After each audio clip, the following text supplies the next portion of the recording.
Hello students, एक बार फिर से स्वागत है आपका नो केमिस्ट्री क्लासेस में।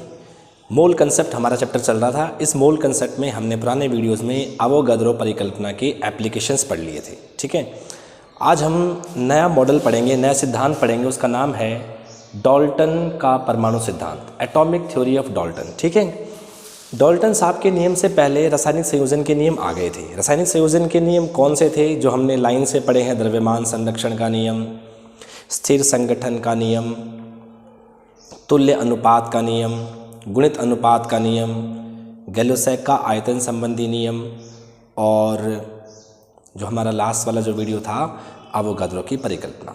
ठीक है, उसके एप्लीकेशंस फिर अपन ने पढ़ लिए थे। आज का हमारा जो वीडियो है उसमें अपन पढ़ेंगे डाल्टन का परमाणु सिद्धांत, एटॉमिक थ्योरी ऑफ डाल्टन। ठीक है, डाल्टन साहब ने क्या कहा था कि किसी भी पदार्थ का वह सूक्ष्मतम कण जिसे और आगे विभाजित नहीं किया जा सकता परमाणु कहलाता है। ठीक है, डाल्टन साहब ने कहा था ये। डाल्टन साहब के अकॉर्डिंग परमाणु कौन होता है? पदार्थ का वह सबसे छोटे से छोटा कण जिसे और आगे विभाजित नहीं किया जा सकता, उसे हम क्या बोलते हैं? परमाणु कहते हैं। ये उनकी परिभाषा थी। हालांकि अपन जान चुके हैं कि आज के टाइम पे परिभाषा गलत है, लेकिन हम कौन सा मॉडल पढ़ रहे हैं? डाल्टन का। तो डाल्टन साहब ने जो जो कहा था हम पहले वो पढ़ लेते हैं। ठीक है, तो सबसे पहले परिभाषा निकल के आती है। डाल्टन साहब के अनुसार परमाणु किसे कहते हैं?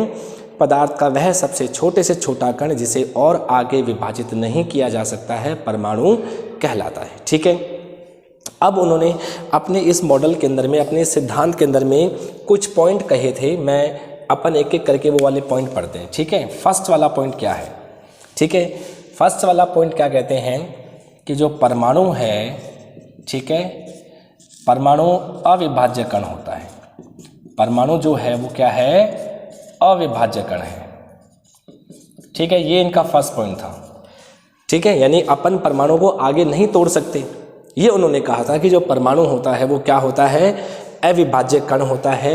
एटम जो होता है इनडिविजिबल पार्टिकल होता है। कैसा पार्टिकल होता है? इनडिविजिबल पार्टिकल होता है। हम उसे आगे और डिवाइड नहीं कर सकते छोटे एटम, छोटे कणों के अंदर, छोटे पार्टिकल्स के अंदर में। ठीक है, सेकंड पॉइंट में उन्होंने क्या कहा कि एक ही तत्व के, ठीक है, एक ही तत्व के सभी परमाणु, एक ही तत्व के सभी परमाणु गुणों में समान होते हैं। गुणों में समान होते हैं। ठीक है भाई, जैसे हमारे पास एक तत्व है हाइड्रोजन, एक एलिमेंट हाइड्रोजन है। अब उसमें हाइड्रोजन के जितने भी परमाणु होंगे वो सब प्रॉपर्टीज में कैसे होंगे? सेम होंगे, एक जैसे गुण दर्शाएंगे। ठीक है ना, ये उन्होंने कहा। ठीक है, तीसरा पॉइंट क्या कहते हैं? अलग अलग तत्वों के परमाणु गुणों में भिन्न होते हैं। ठीक है, अलग अलग परमाणु, अलग अलग जो तत्व होते हैं, जो उनके परमाणु होते हैं वो गुणों में कैसे होते हैं? अलग। सिंपल सी बात है, अगर एलिमेंट एक ही है तो उसके सारे एटम्स एक जैसे होंगे। एलिमेंट अगर अलग अलग हैं तो उनके एटम्स भी कैसे होंगे? अलग अलग होंगे। जैसे मैं कह दूं आपसे, एक तत्व हमारा हाइड्रोजन है, एक तत्व हमारा नाइट्रोजन है, तो उनके गुण कैसे होंगे? दोनों के अलग अलग होंगे। ये उन्होंने कहा है। ठीक बात है, यानी कि उनके जितने भी प्रॉपर्टीज़ होंगी, जितने भी गुण होंगे, उन सभी गुणों के अंदर में वो क्या दिखाएंगे? भिन्नता दर्शाएंगे। यानी किसी भी एक भी गुण के अंदर में वो समान नहीं होंगे। ठीक है, चौथा पॉइंट क्या था कि किसी भी रासायनिक क्रिया में, ठीक है, किसी भी रासायनिक क्रिया में परमाणु ही भाग लेते हैं। परमाणु ही भाग लेते हैं। ठीक है भाई, यानी कोई भी केमिकल रिएक्शन अपन पढ़ते हैं, जैसे मैं कह दूं हाइड्रोजन प्लस क्लोरीन बराबर में HCl, जैसे कि सोडियम प्लस क्लोरीन बराबर में NaCl, जैसे कि नाइट्रोजन प्लस हाइड्रोजन बराबर में अमोनिया, है कि नहीं? यानी जो भी रिएक्शन होगी उन रिएक्शन में पार्ट लेने वाला कौन है? उसमें जो पार्टिसिपेट करेगा वो कौन होता है? आपका परमाणु होता है। ठीक है, चौथा पॉइंट कहा। पांचवा पॉइंट कहते हैं परमाणु परस्पर मिलकर यौगिक परमाणु बनाते हैं। परमाणु परस्पर मिलकर यौगिक परमाणु बनाते हैं। ठीक है भाई, यानी जैसे 2 परमाणु हैं तो वो आपस में जुड़ जाएंगे तो क्या बना देंगे, यौगिक परमाणु। ठीक है, 2 एटम है या 3 एटम है, 4 एटम है, वो आपस में जुड़ जाएंगे और क्या बनेंगे, कंपाउंड एटम। उसे अपन क्या बोलेंगे, यौगिक परमाणु कहते हैं। ठीक है, छठा पॉइंट, परमाणु सदैव सरल अनुपात में रिएक्शन करते हैं, सरल अनुपात में अभिक्रिया करते हैं। इसका मतलब क्या है, जैसे मैं आपसे बोल दूं कि आपके पास हाइड्रोजन है प्लस क्लोरीन है, एक प्लस में क्या आ गया 2HCl, तो हमें साफ साफ मालूम चल रहा है, ठीक है भाई, कि इसके 2 परमाणु इसके क्या नाम है 2 परमाणु हैं, इसके 2 परमाणु हैं और इसके 2 और 2 कितने हो गए, 4 परमाणु हो गए, 2 हाइड्रोजन के 2 Cl के, तो अनुपात कितना आएगा 1:1:2। तो आप देखेंगे ये सरल अनुपात होता है, यानी परमाणु जब भी कभी क्रिया करेंगे तो सरल अनुपात में रिएक्शन करेंगे, क्योंकि यहाँ पे अणु है, मैं इसका ले लूँगा आधा, ये मैं इसका आधा ले लूँगा तो ये HCl, तो इसका मतलब 1:1:2 बन जाएगा। बात ठीक है ना। तो किसी भी तरीके से सॉल्व करेंगे तो जो परमाणु होते हैं आपस में संयोग करेंगे, तो संयोग कैसे करते हैं, वो हमेशा सरल अनुपात में सिंपल रेशो के अंदर में रिएक्शन करते हैं। ठीक है, और जो 7वां होता है, परमाणु को न तो उत्पन्न किया जा सकता है, न तो उत्पन्न किया जा सकता है और न ही नष्ट किया जा सकता है। ठीक है, परमाणु जो होते हैं हम ना तो उनको उत्पन्न कर सकते हैं और ना ही हम उनको नष्ट कर सकते हैं। तो ये उन्होंने 7 पॉइंट कहे थे, डाल्टन साहब ने अपने सिद्धांत के अंदर में 7 पॉइंट समझाए। ठीक है, परमाणु कैसा है, इंडिविजिबल, उसको छोटे और पार्टिकल्स में हम नहीं तोड़ सकते। अगर कोई एक ही तत्व है, एक ही एलिमेंट है, तो उसके सभी जो एटम्स होंगे वो प्रॉपर्टीज़ कैसे दिखाएंगे, सेम दिखाएंगे, उन सभी के गुण समान होंगे। अगर अलग अलग एलिमेंट हैं, अलग अलग तत्व हैं, तो उनके परमाणु जो होते हैं वो गुणों में भी अलग अलग होंगे, यानी वो किसी भी प्रकार से गुणों में समानता नहीं दिखाएंगे। किसी भी केमिकल रिएक्शन के अंदर में पार्टिसिपेट कौन करता है, परमाणु ही पार्टिसिपेट करता है। कोई भी केमिकल रिएक्शन पढ़ोगे, कोई भी रिएक्शन होती है, उसमें भाग कौन लेता है, एटम भाग लेता है। परमाणु आपस में क्रिया करेंगे, क्या बनाएंगे, यौगिक परमाणु। जैसे मैं आपसे बोल दूं कि ये हाइड्रोजन है प्लस हाइड्रोजन है, इक्वल्स में क्या हो गया, H2 हो गया। ये परमाणु है, ये परमाणु है, और ये क्या बन जाएगा, यौगिक परमाणु बन जाएगा, ऐसा कहते हैं। ठीक है, परमाणु सदैव सरल अनुपात में भी क्रिया करते हैं। ठीक है, जैसे मैंने कहा 1:1:2 रेशो में रिएक्शन करेंगे। बात सही कि नहीं है। परमाणु को ना तो हम उत्पन्न कर सकते हैं और ना ही हम नष्ट कर सकते हैं। ये साहब बताया सब कुछ डाल्टन ने अपने सिद्धांत में। ठीक है, हालांकि जिस टाइम पे इन्होंने सिद्धांत दिया उस टाइम पर इतनी ज़्यादा साइंस एडवांस नहीं हुई थी, तो तब ये सिद्धांत सही माना गया था। लेकिन जैसे जैसे टेक्नोलॉजी बढ़ी, जैसे रिसर्चेस बढ़ी, तो ये सिद्ध हो गया कि ये जो मॉडल है वो गलत है। ठीक है, बाद के साइंटिस्ट आते गए, उन्होंने उसमें करेक्शन करते गए, लेकिन उन सब साइंटिस्ट ने क्या किया, अपना नाम नहीं दिया, बल्कि डाल्टन साहब की थ्योरी में ही करेक्शन करते गए और नाम डाल्टन का ही रखा। उसे अपन क्या बोलते हैं, डाल्टन का परमाणु का आधुनिक मॉडल, डाल्टन के परमाणु का आधुनिक सिद्धांत है वो। ये कौन सा है, सिर्फ सिद्धांत है। एक आता है डाल्टन के परमाणु का आधुनिक सिद्धांत। ठीक है, modern concept of Dalton's atomic theory. ठीक है ना, यानी जो आधुनिक थ्योरी है डाल्टन साहब की, वो क्या है अब मैं आपको बताता हूँ। ठीक है, सभी में करेक्शन करेंगे अपन एक एक करके।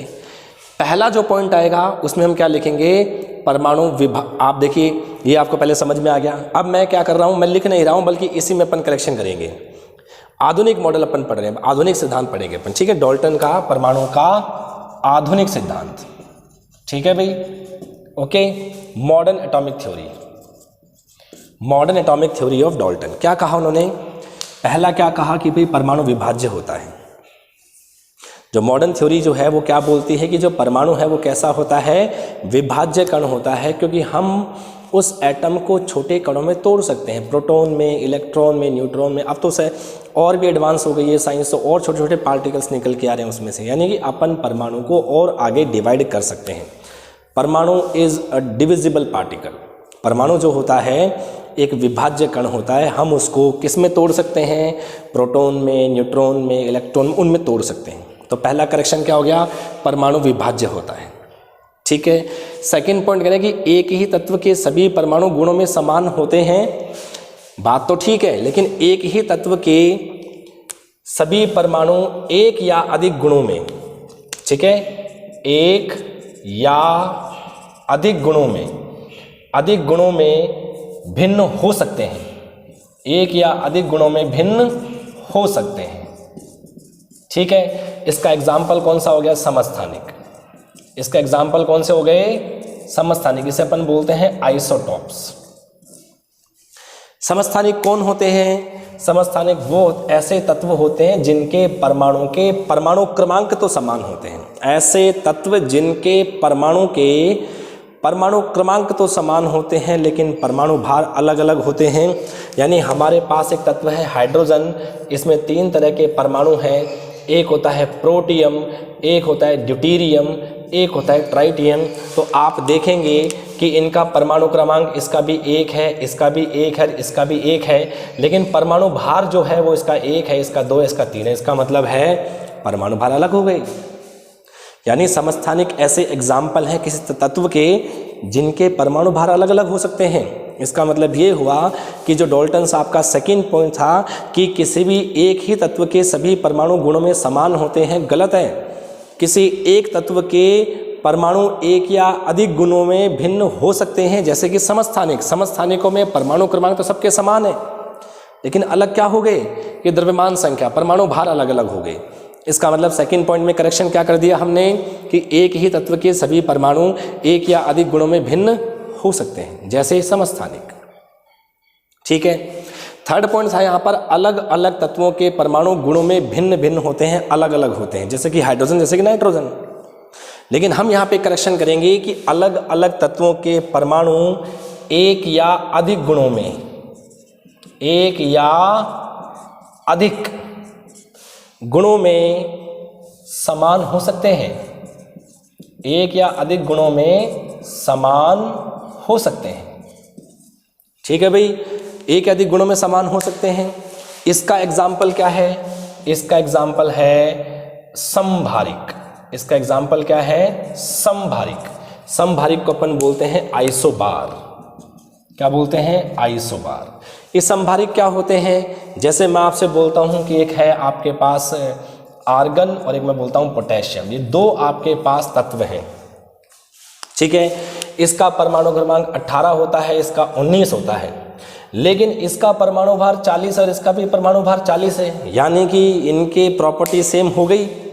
बात सही ना? 2 तत्व हैं, अलग अलग हैं, इनके परमाणु भी अलग अलग होने चाहिए, उनके गुण भी अलग अलग होने चाहिए, लेकिन हम क्या देख रहे हैं कि इनके परमाणु भार समान हो रहे हैं। यानी तीसरे पॉइंट के अंदर में हम करेक्शन करेंगे कि अलग अलग तत्वों के परमाणु एक या अधिक गुणों में समान हो सकते हैं। डाल्टन साहब ने कहा था कि भिन्न ही होते हैं, कभी समानता नहीं दर्शा सकते। हमने यहाँ बताया कि समान हो सकते हैं। एग्जाम्पल कौन है? समभारिक। समभारिक कौन? देखो नाम से मालूम चल रहा है समभार, यानी ऐसे तत्व जिनके परमाणु क्रमांक तो हों अलग लेकिन परमाणु भार हों समान। इसका उल्टा है, इसमें क्या था? परमाणु क्रमांक तो समान लेकिन परमाणु भार अलग। समभारिक में क्या होता है? परमाणु क्रमांक तो अलग लेकिन परमाणु भार समान। बात ठीक है, तो थर्ड पॉइंट में करेक्शन हो गया। फोर्थ पॉइंट की बात करते हैं। किसी भी रासायनिक अभिक्रिया में, किसी भी केमिकल रिएक्शन में पार्टिसिपेट एटम ही करते हैं, ये बिल्कुल सही पॉइंट है। ये आज भी सिद्ध है, आज भी प्रूव्ड है कि किसी भी केमिकल रिएक्शन में पार्टिसिपेट कौन करते हैं? एटम ही पार्टिसिपेट करते हैं। चौथे पॉइंट में कोई करेक्शन नहीं। पांचवा पॉइंट की परमाणु परस्पर मिलकर यौगिक परमाणु बनाते हैं, यानी कि हालांकि पॉइंट तो ये भी ठीक है लेकिन हम इसको यौगिक परमाणु ना कहकर हम इसको क्या बोलते हैं? इसको हम अणु बोलते हैं। यौगिक परमाणु ना बोलकर हम क्या बोलेंगे? इसको अणु बोलेंगे। जैसे कि मैंने कहा था आपको कि हाइड्रोजन और हाइड्रोजन आपस में मिलके क्या बनाते हैं? H2 बनाते हैं, यानी कि ये परमाणु है, ये परमाणु है, ये भी परमाणु है, लेकिन ये क्या बना? अणु। इसको अब आज अपन क्या बोलते हैं? यौगिक परमाणु नहीं बोलते, हम इसको क्या बोलते हैं? अणु बोलते हैं। यानी परमाणु परस्पर क्रिया करके यौगिक परमाणु नहीं बल्कि अणु बनाते हैं। हालांकि पॉइंट ठीक है, उन्होंने अणु ना बोल के यौगिक परमाणु कहा। तो आज के टाइम पे हम क्या लिखेंगे कि परमाणु आपस में मिलकर क्या बनाते हैं? अणु बनाते हैं, ठीक है। छठे पॉइंट में परमाणु सदैव सरल अनुपात में अभिक्रिया करते हैं, ये बात सत्य नहीं है। परमाणु सदैव सरल अनुपात में अभिक्रिया करें आवश्यक नहीं है, आवश्यक नहीं है। ये भिन्न में भी क्रिया कर सकते हैं। ये किस में क्रिया कर सकते हैं? ये भिन्न में भी क्रिया कर सकते हैं। यानी कि ऐसा होता है कि कोई ए परमाणु है, कोई बी परमाणु है। पहले क्या होता था कि ए का भी एक परमाणु है, बी का भी एक परमाणु है, क्रिया करके कोई अणु बना रहे हैं एक। ऐसा हो सकता है कि ए का एक परमाणु है, बी के दो परमाणु है, क्रिया करके बनाते हैं AB2। लेकिन अब ऐसा नहीं है। ऐसा हो सकता है कि ए का तो 0.96 परमाणु ही क्रिया करे और बी का पूरा एक परमाणु क्रिया करे। यानी ए का तो सिर्फ मान लीजिए कि 3/4 परमाणु ही क्रिया करता है और बी का पूरा एक परमाणु क्रिया करता है। तो ऐसी जो क्रिया होती हैं उन्हें कहते हैं नॉन स्टाइकियोमेट्रिक रिएक्शन। एग्जाम्पल कौन सा है? अरस समीकरण मितीय, अरस समीकरण, अरस समीकरण, अरस समीकरण मिति, अरस समीकरण मिति अभिक्रिया।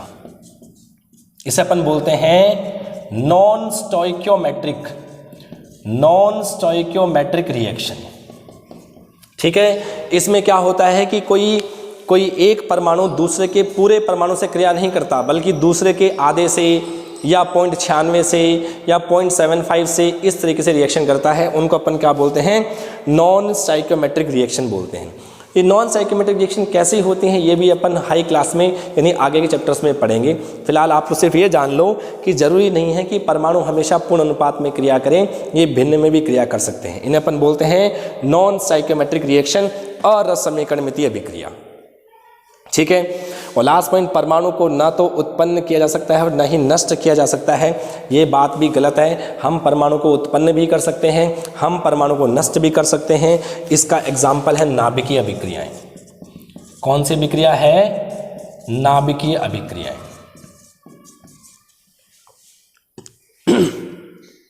नाभिकीय अभिक्रियाएं कौन सी होती हैं? आप लोगों ने सुना होगा परमाणु बम। तो परमाणु बम है, उसको अपन ने तोड़ दिया तो वो दो अलग अलग प्रकार के एटम में बदल जाता है। यानी यूरेनियम से दो नए प्रकार के परमाणु बन रहे हैं, है कि नहीं है? ऐसे ही क्या होता है कि अपन हाइड्रोजन और हाइड्रोजन को मिला रहे हैं, क्या बन जाती है? हीलियम। यानी हाइड्रोजन के परमाणु को हमने खत्म कर दिया तो बदले में क्या बन गया? हीलियम बन गया।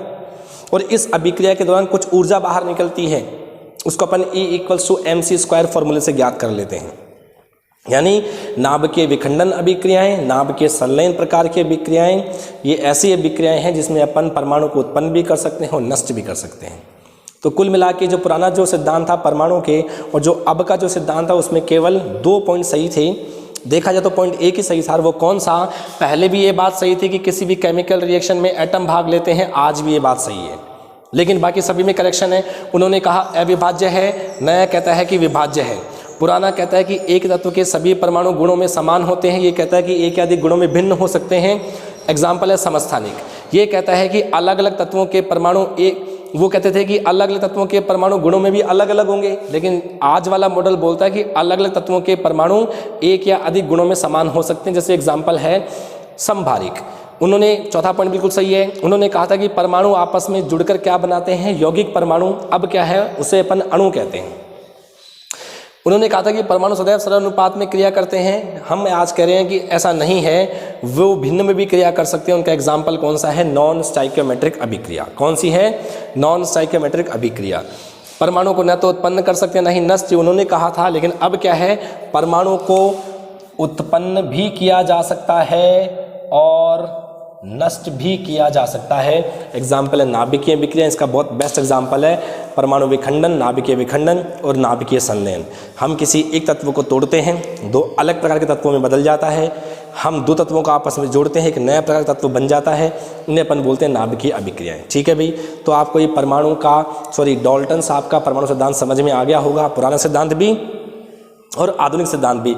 आधुनिक सिद्धांत बेसिकली दिया था दूसरे वैज्ञानिकों ने, लेकिन क्या किया उन्होंने? सारा क्रेडिट इन्हीं को दे दिया। उन्होंने क्या है, जो करेक्शन हो गए थे उन्हीं पॉइंट को किस में शामिल कर दिए? डाल्टन के मॉडल में शामिल कर दिए और उन्हीं का नाम दिया, उसे अपन कहते हैं डाल्टन के परमाणु का आधुनिक मॉडल। ठीक है भाई, आपको समझ में आ गया होगा। तो मोल संकल्पना जो ये चैप्टर हमारा है, इसमें जो सामान्य जो जानकारियाँ थी जो हमें समझने थे जो हमें याद करने थे वो यहाँ पे अब ख़त्म हो जाता है। अब जो हमारा जो नेक्स्ट वीडियो आएगा अब उससे मैथमेटिकल जो कैलकुलेशन है वो हमारी स्टार्ट होंगी, न्यूमेरिकल वाले टॉपिक स्टार्ट होंगे। ठीक है भाई, मिलते हैं नेक्स्ट वीडियो में। Thank you.